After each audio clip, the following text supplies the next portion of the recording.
Bueno, como te anticipábamos en el comienzo del programa, el primer tema que vamos a abordar tiene que ver con una serie de indagatorias a las que está llamando el juez Daniel Rafecas a cargo del Juzgado Nacional en lo Criminal y Correccional Federal número 3, que dispuso convocar a 4 efectivos de la Policía Federal que revistaban en la comisaría 37 y que están implicados en la masacre de San Patricio, un hecho que, como te decía, ocurrió el 4 de julio de 1976. Bueno, y que determinó, mira, yo hace no sé qué hará, 10 años aproximadamente, eh, me encontré en algún festival, no recuerdo si era el Festival Internacional de Cine de Mar del Plata o el Bafisi, con la película 4 de julio, la masacre de los palotinos, y allí me encontré con la profundización de una historia que tenía por allí dando vueltas en la cabeza con los trazos gruesos, pero que desconocía en profundidad. Está en YouTube si la buscas. Aquel día del 4 de julio del 76 fueron asesinados 3 sacerdotes, Alfredo Liaden, Alfredo José Kelly y Pedro Eduardo Dufo, y 2 seminaristas, Salvador Doval y José Emilio Barletti. Las fuerzas de la dictadura irrumpieron allí en esa iglesia y bueno, nada, y los asesinaron a sangre fría. Eh, bueno, que se haya decidido esta indagatoria para Miguel Ángel Romano, oficial ayudante, para Tilio Edgardo Juárez, sargento, para el agente Serafín Lozada y el oficial principal Héctor Roberto Oliveto. Es un montón si uno piensa en el tiempo que ha transcurrido y en lo que ha costado, ¿no? Alcanzar eh, instancias de justicia. Bueno, todavía no se ha podido, de hecho, alcanzarlas. Estamos recién celebrando, diría, un, una instancia como el llamado a indagatoria. Bueno, como te decía, vamos a recibir una visita aquí que nos va a ayudar a contar. Ramiro Varela es parte de Palotinos por la Memoria y bueno, queremos tener más precisiones. ¿Cómo estás, Ramiro? Bienvenido al aire de la retaguardia. ¿Cómo estás, Fernando? Buenas noches. Un saludo para vos, para todo el equipo y para la audiencia que nos está viendo y escuchando. Bueno, muchas gracias a vos por estar aquí. Bueno, contanos qué significa para ustedes este llamado a indagatorias de Rafecas después de tantas vueltas, ¿no? ¿Por qué tantas vueltas con la masacre de los palotinos? Mirá, como vos bien decías al principio, estamos por conmemorar el 50 aniversario de la masacre de San Patricio. 50 años en los cuales, bueno, lo que ha predominado ha sido la impunidad. Este movimiento que ha tenido la causa en las últimas horas es el más importante en los últimos 40 años, porque previo a esto, el movimiento más significativo que habíamos tenido eran los procesamientos que se habían dictado en el año 1986. Los había dictado el juez Blondi, a pedido del por entonces fiscal Aníbal Ibarra. Bueno, que habían sido procesados 2 efectivos de la seccional 37 de la Policía Federal, el por entonces comisario Rafael Fensore, que ya está fallecido, que era el máximo responsable de la comisaría, y el oficial ayudante Miguel Ángel Romano, que es uno de los que en esta oportunidad forma parte de los 4 efectivos que están siendo llamados a indagatoria. En estos llamados van a estar Miguel Ángel Romano, que en aquel momento se desempeñaba como jefe de calle del turno noche de la comisaría 37, el sargento Atilio Juárez y el agente Serafín Lozada. Estos dos últimos iban con Romano a bordo del patrullero que identificó a los integrantes del grupo de tareas que ingresó a la casa parroquial de San Patricio a cometer la masacre. Y por último, el por entonces oficial principal Héctor Ricardo Oliveto, que era el jefe de servicios del turno noche de la comisaría, que era, como tal, era el jefe directo de Romano. Es quien envía a Romano a cargo del patrullero y a los otros 3 agentes, porque uno está fallecido. El agente Baez falleció, quedaron solamente Juárez y Lozada, que son los que junto con Romano y con Oliveto van a estar siendo llamados a indagatoria entre el 23 y el 30 de junio del corriente año, en las próximas semanas. ¿Cómo pudieron reconstruir todo eso a lo largo de los años? La realidad es que esta línea, la línea que apunta sobre la responsabilidad de la comisaría 37, la tenemos clara hace muchísimo tiempo. A ver, nosotros tenemos perfectamente clara la responsabilidad de la Policía Federal en 3 aspectos. En lo que tiene que ver con la liberación de la zona, en lo cual participó la Comisaría 37 a través de estos personajes que acabamos de mencionar, y también con participación de lo que es la Dirección de Servicios Adicionales y Custodias de la Policía Federal en aquel momento. La autoría material, que, bueno, como ustedes bien deben saber, y para quien no lo tenga tan claro, lo comento acá, digo, la masacre de San Patricio fue perpetrada el 4 de julio, 2 días después de la bomba que estalla en el comedor de la Superintendencia de Seguridad Federal, y bueno, forma parte de los hechos que se cometieron en represalia por este atentado. No solamente la masacre de San Patricio, hubo fusilamientos de militantes en la zona del Obelisco, hubo cuerpos que aparecieron en una playa de estacionamiento en la zona de San Telmo, en la calle Chacabuco. Bueno, todas esta serie de represalias se concentraron fundamentalmente en las horas posteriores al 2 de julio, pero se prolongaron hasta el 30 de agosto de ese mismo año con la masacre de Fátima. O sea, todos esos hechos fueron en represalia por la bomba en el comedor. Entonces, bueno, decíamos la autoría material y finalmente el encubrimiento posterior, donde vuelve a aparecer la comisaría 37, porque fue la que tuvo a su cargo las actuaciones policiales del sumario de instrucción, y nuevamente la Dirección de Custodias y Servicios Adicionales de la Policía Federal, que es la que adulteró los registros para que el consigna que estaba apostado en la esquina de la parroquia, que era el custodio de un encumbrado militar por aquel entonces, el general Martínez Wallner, que era el gobernador de facto de la provincia de Neuquén. Bueno, esta persona, este agente, Pedro Álvarez, bueno, que tenía a su cargo la custodia de este militar, estaba en una vivienda muy cercana a San Patricio, y cuando Romano y el resto de los ocupantes del patrullero identifican a los miembros del grupo de tareas, automáticamente se dirigen hacia la esquina de la parroquia, hacen sonar la bocina del patrullero, sale este agente Pedro Álvarez y le dicen, según escucharon claramente los testigos, le dijeron: si escuchás cuetazos no salgás porque vamos a reventar unos zurdos y te pueden confundir.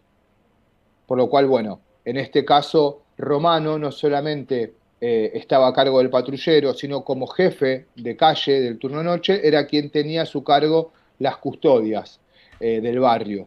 ¿Por qué? Porque si bien a los consignas los enviaban desde la Dirección de Custodias y Servicios Adicionales de la Policía Federal, de la Superintendencia de Seguridad Metropolitana, operativamente dependían del jefe de calle de la comisaría del barrio.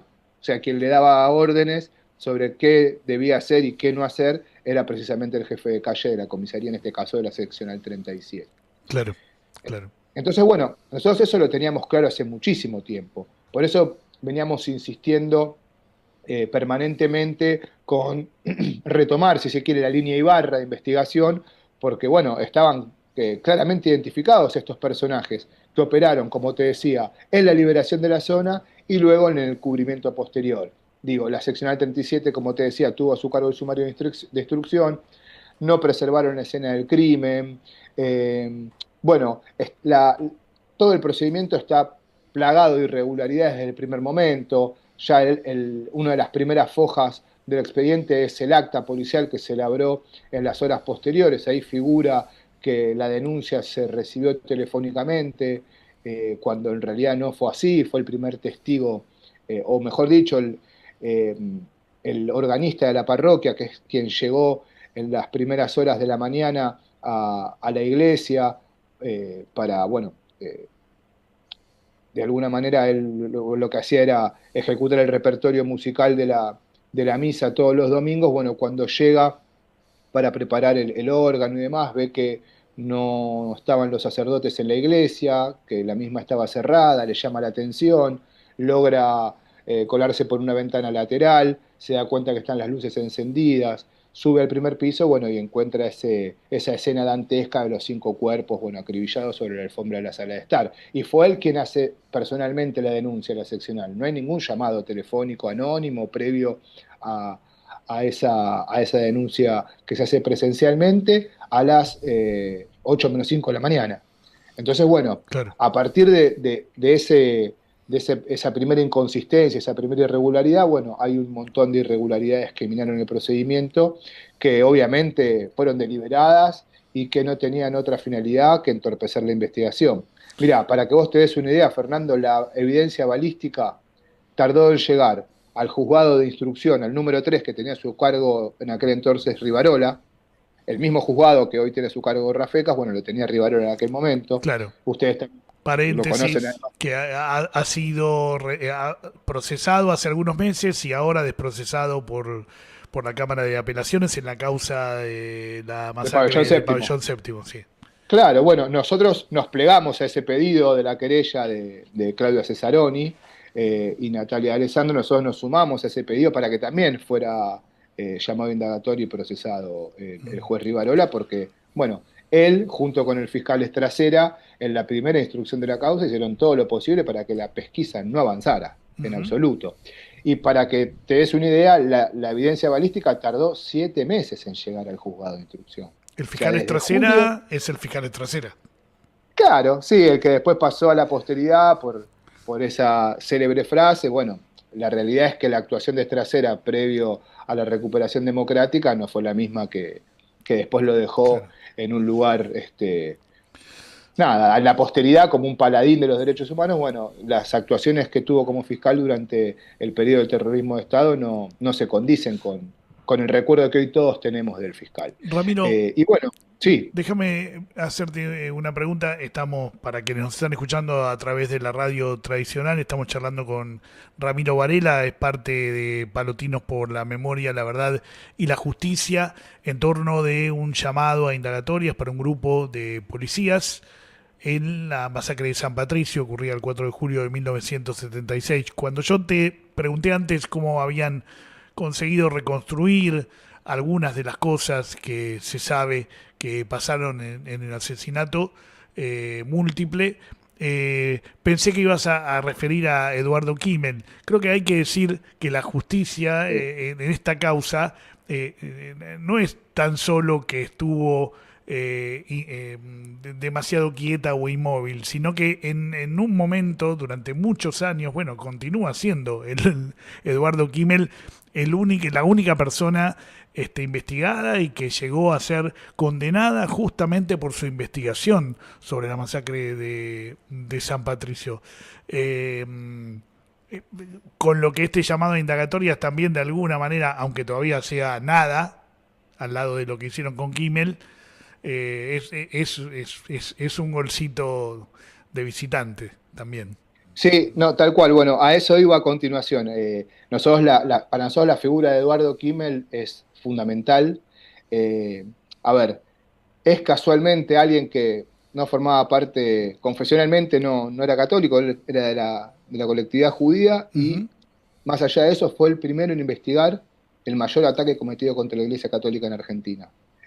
Y nosotros lo tenemos en alta consideración y en alta estima en nuestra memoria permanentemente, porque él tuvo un enorme valor. en llevar adelante esa investigación, la cual la tuvo que publicar 2 años más tarde, porque la primera edición de la masacre de San Patricio sale publicada en 1989, pero él la tenía lista en 1987. Y la editorial, en el marco de las leyes de obediencia debida y punto final, que voltearon estos procesamientos de estos dos personajes que yo mencionaba antes, de Romano y Defensore, los procesamientos se caen producto de las leyes de impunidad, y en ese contexto, bueno, la editorial le sugiere a Eduardo Kimmel aplazar la publicación del libro porque el clima no era propicio para que saliera publicada una investigación de esas características. Y es como vos decís, tristemente, insólitamente, Eduardo Kimmel fue el único condenado hasta el momento, a partir precisamente de una denuncia por calumnias e injurias que realiza el juez Guillermo Rivarola. Y él, bueno, fue condenado en primera instancia, fue condenado a unos meses de prisión en suspenso, le aplicaron una multa de $20.000. Bueno, fue un proceso que sin duda fue muy traumático para él, fue una persecución claramente del Tremendo. Poder Judicial en su contra. Después él apela este fallo. Nuevamente, bueno, cuando él apela, después en una tercera instancia vuelve a quedar firme el fallo hasta que finalmente tiene que elevar el caso a la Corte Interamericana de Derechos Humanos con el patrocinio del CELS, de Damián Loretti, de Andrea Pochá, que bueno, finalmente logran el fallo para que se produzca, por un lado, el acto de desagravio público que realiza Cristina Fernández de Kirchner en la sede del CELS, ya habiendo fallecido Eduardo Kimmel, él no pudo presenciar ese acto de desagravio, y con la medida de instar el Estado argentino de que retire la figura de calumnias e injurias de la tipología del Código Penal para lo que tiene que ver con la práctica para el ejercicio de la actividad periodística, ¿no? Esto después, bueno, tuvo consecuencias inimaginadas, ¿no? Porque también de alguna manera eso habilitó para que cualquiera dijera cualquier cosa, pero si hay alguien que garantizó la libertad de expresión poniendo el cuerpo hasta las últimas consecuencias en este país fue ni más ni menos que Eduardo Kimmel, ¿no? Lo último, cortito. ¿Cuándo son las indagatorias? ¿Qué fecha tienen? Entre el 23 y el 30 de junio. Ok, ok. Bueno, vamos a Y estar... nosotros, Sí, a ver, esto lo pudimos reconstruir, digo, Eduardo lo deja sentado en su libro, La masacre de San Patricio, pero nosotros lo pudimos reconstruir a través de los testimonios fundamentalmente de los testigos, que son los que estaban en esta vivienda cercana, en diagonal, ubicada a la casa de este militar, que fueron los que pudieron escuchar de manera directa lo que le dijo Romano a Pedro Álvarez y pudieron ver los movimientos en el jardín delantero de la parroquia, en la parte del jardín delantero, cuando vieron movimientos de sujetos con armas largas que entraban y salían de la casa. claro. Digo, nosotros todavía no tenemos identificados a los autores materiales, sí tenemos identificados a quienes libraron la zona y encubrieron posteriormente el hecho, pero bueno, tenemos algunos indicios en relación a la autoría material que esperamos poder desarrollar próximamente. Luego de, bueno, superar esta instancia, nosotros ahora estamos concentrados en que se produzcan las indagatorias y tenemos la esperanza de que finalmente estos 4 personajes queden procesados, ¿no? Bien.